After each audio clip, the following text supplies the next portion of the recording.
a long time ago. This one happened 200 years ago. There was a great chief, a great Sioux chief. He was married, and he had three sons and one beautiful daughter. He was great in battle. He was very wise. He was very respected. Well, he was getting up in age, and he decided to retire. His sons, like many, many sons, want their dad to be proud of them. So he tried. They tried. They tried, and they tried without just cause. Each of them dying in battle with their enemies, the Crow, over and over through the years. Well, left the beautiful daughter. Her name was Makota, and she was very, very beautiful. She had long hair, and she was strong, and she was powerful, and she was proud. But she didn't let her beauty get to her. She did everything that was expected of her for her family. She did everything that was expected of her with her father, and she held herself with respect. Many, many warriors came, and they wanted to marry her. But she would not even think of that. For she could only think of one thing. All she wanted to do was to count coup. Counting coup is not something a Sioux woman does. Counting coup is when you go into battle and you count your slain enemies that had fallen by your hand. Sioux women did not do this. Sioux women skinned the hides of the buffalo. Sioux women made moccasins. Sioux women kept their warriors warm at night. They did not go into battle counting coup. But she had vowed that she was going to ride into the heart of her enemy and count coup in honor of her brothers. Of course, not everybody believed her. Some of the men, they would send gifts over to her father saying, give me your hand in marriage. They sent horses, they sent silver. One in particular, his name was Redhorn. He did not do it once. He did not do it twice, although his father was chief. He did not do it 3 times. He kept on and on. And each time Makota said no. There was another guy. His name was Little Eagle. He was poor. His father was not chief. And he had to admire from afar because he felt he had nothing to offer. Had she have known of his love, she would have said no also, because she only had one thought, was to honor her brothers by counting coup. Well, one time, the Crow Nation had come to White Creek, and a war party got together, and they were going to set out to battle the Crow the next morning. Makota had got dressed in her beautiful white buckskin dress.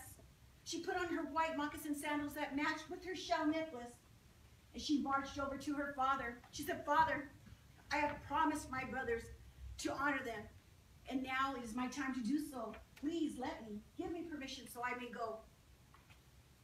Her father didn't know what to say. He looked at her. "My beautiful daughter, I've dreamt of this day. I dreamt of growing into my old age with no grandchildren, with no children, and alone." He says, "Take my war bonnet and go, and you ride proud." And with that war bonnet, he gave her his old war pony and a new name. He gave her the name of Brave Woman. She was very excited. She had the blessings of her father. She had his beautiful war bonnet, and she had his war pony. She went to her brother's tents, and she gathered their weapons. She gathered their lance, their shields, their bow, the arrow, and their war club, and she took off to join that war party. When they got there, the men looked at her in disgust, almost like, "You're not going with us." Redhorn was furious. Being he had always admired her, "You're definitely not going." Red Eagle was afraid. But she went anyway because they couldn't keep her from going. She had the blessing of her father. She wore his war bonnet, and she had his war pony. So they set off, hill after hill after hill, picking up all these new Sioux warriors along the way. When they reached the last hill, looking down into the midst of the creek, seeing all this Crow Nation, there were not just 2, 3, 4, 5 people. There were hundreds of warriors with thousands of horses. They were clearly outnumbered. One Sioux warrior says, "Let's go home." Right away, of course, brave woman says, no, I am not going anywhere. I am going to count coup in the honor of my brothers. Who will ride with me? Redhorn says, I will ride with you. She handed him the lance and the shield of her oldest brother. Little Eagle says, I will. And she handed him the bow and the arrow. And another young warrior says, I will. And she handed him that war club. Little Eagle says, what will you use? And out of her belt, she pulled this county coup. She said, this it's a coup stick. And she says, I will use this. It was covered in otter skin. It was beautiful. She says, this is my father's and I am his right arm.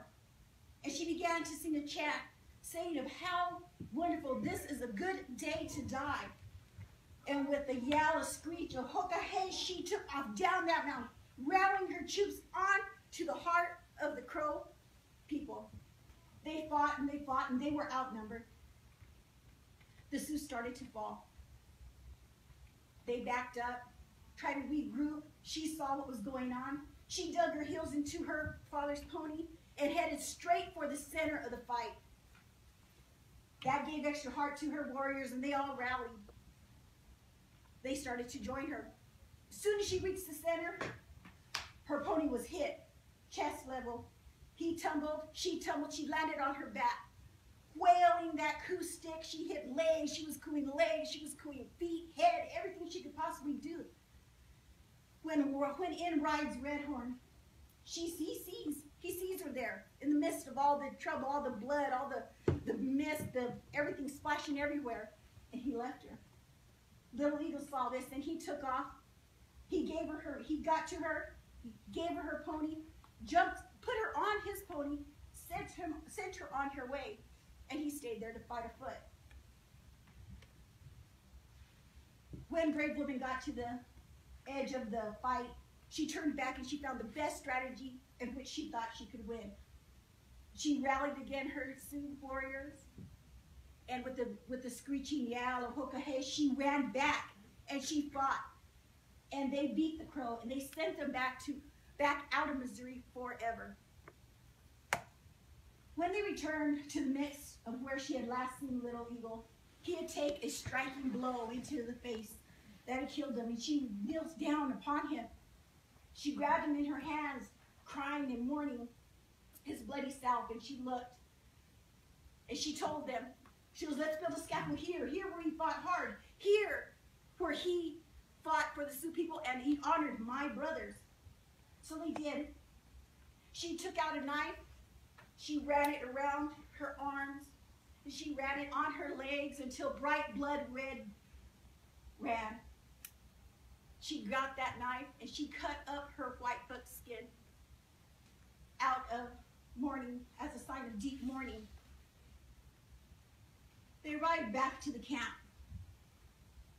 And when they did, Redhorn was very embarrassed. Everybody knew that he had seen her in trouble and left her there. He couldn't even look at Brave Woman in her face. She didn't notice. She walked up to her father and said, Father, I have counted coup for the honor of my brothers.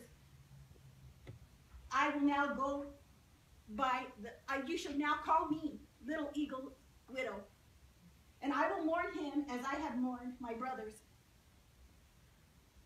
That day, Brave Woman had gained the respect of her people, had gained the respect of her family, and she did do well by her promise, and she went on to mourn Little Eagle as she had did for the rest of her life.